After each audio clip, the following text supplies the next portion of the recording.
Hello friends, இப்போ பார்த்தீங்கன்னா நம்ம வந்து கிருஷ்ணகிரி டிஸ்ட்ரிக்டில் படவனூர் கேட்டுன்ற ஊர்லேருந்து நம்ம வந்து ஊத்தங்கரைக்கு பிரியாணி சாப்பிட போகிறோம்.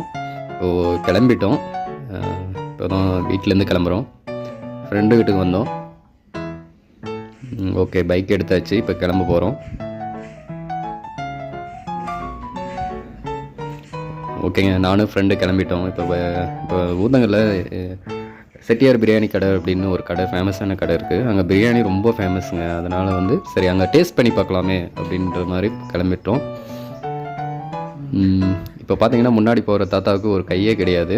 ஆனால் ஒரே கையில் வந்து பயங்கரமாக பைக் ஓட்டு போயிட்டுருக்காருங்க. TVS XL. இப்போது ஆல்மோஸ்ட் கடைக்கு போயிட்டுருக்கோம். இங்கே படவனூர் கேட்லேருந்து இதுக்கு வந்து 10 கிலோமீட்டர்ஸுங்க, 10 கிலோமீட்ரு. ஸோ இப்போ டைம் பார்த்தீங்கன்னா ஆல்மோஸ்ட் 11:30 ஆகிடுச்சு. அங்கே 11 o'clockலாம் பிரியாணி ரெடி பண்ணிடுவாங்க. அங்கே பிரியாணி மட்டும்தான் ஃபேமஸானு பார்த்தீங்கன்னா இன்னும் நிறைய ஃபுட் ஃபேமஸ் இருக்குது. சிக்கன் ரைஸ், எக் ரைஸ், இந்த மாதிரி நான்வெஜ் ஐட்டம் இங்கே முன்னாடி தெரியுது பார்த்தீங்களா. ஆல்மோஸ்ட் வந்துட்டோம் கடைக்கு. சரிங்களா, அங்கே செட்டியார் பிரியாணி கடை அப்படின்ற மாதிரி இருக்குது பார்த்தீங்களா, பிரியாணி ஷாப்.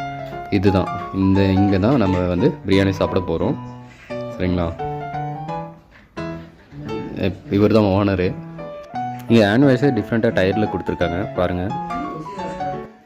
பயங்கர கூட்டங்க. ஒரு வழியாக இலை போட்டாச்சு, நம்மளுக்கு சாப்பிட்றதுக்கு ஆர்டர் பண்ணியாச்சு. நான் பார்த்தீங்கன்னா பிரியாணி ஆர்டர் பண்ணேன். ஃப்ரெண்டு பார்த்தீங்கன்னா நான் வந்து காளான் ரைஸ் ஆர்டர் பண்ணோம். 2 வந்துருச்சு. இப்போது சாப்பிட ஆரம்பிக்க போகிறோம். சரிங்களா, ப்ரெசன்டேஷனே வேறு லெவலில் கொடுத்தாங்க. அதே மாதிரி டேஸ்ட்டு ரொம்ப நல்லா இருந்துச்சுங்க. எப்படி சொல்கிறது, எனக்கு காளான் ரைஸ் டேஸ்ட்டு ரொம்ப பிடிச்சிருந்துச்சி. Different taste, different flavour. அந்த ஆனியன் கட் பண்ணி கொடுத்த இதுவும் இன்னும் கொஞ்சம் பார்க்குறதுக்கு லுக் வைஸ் நல்லா இருந்துச்சு. ஓவரால் பிரியாணியோட டேஸ்ட் பார்த்தீங்கன்னா ஓகே தான். பட் பிரியாணியில் அதிகமாக இஞ்சியோட ஃப்ளேவர் அதிகமாக இருந்துச்சு. அதான் கொஞ்சம் கஷ்டம். ஒரு வழியாக பிரியாணி எடுத்து இலையில் வச்சாச்சு. ஒரு பெரிய சிக்கன் பீஸு, ஒரு எக்கு ப்ளஸ் ரைத்தா வச்சுருந்தாங்க, கிரேவி கொடுத்துருந்தாங்க. சிக்கன் ரொம்ப ரொம்ப சாஃப்டாக இருந்துச்சு. ஃபஸ்ட்டு பைட்டு பார்த்தீங்கன்னா சிக்கனு, அப்புறம் ஆனியனு அதை வச்சு எடுத்தாச்சு. அப்புறம் கிரேவி ஊற்றி சாப்பிட்டாச்சு. Okay, overall good.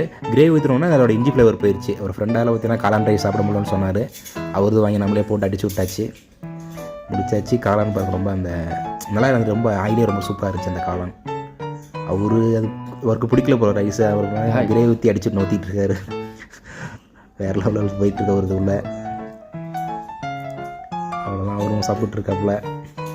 நம்ம கை கழுவி வச்சு அப்புறம் இந்த குட்டி குட்டி மிட்டாய் இருக்கு இல்லையா, அந்த மிட்டாய் எடுத்து ஸ்டிக் எடுத்துக்கிட்டு வந்த வழியாகவே சாப்பிட்டு கிளம்பிடுச்சு. பிரியாணியோட ப்ரைஸ் பார்த்தீங்கன்னா 100 ரூபா. காளான் ரைஸோட ப்ரைஸ் பார்த்தீங்கன்னா 90 ரூபா. Okay, taste wise good. Thank you for வாட்சிங்.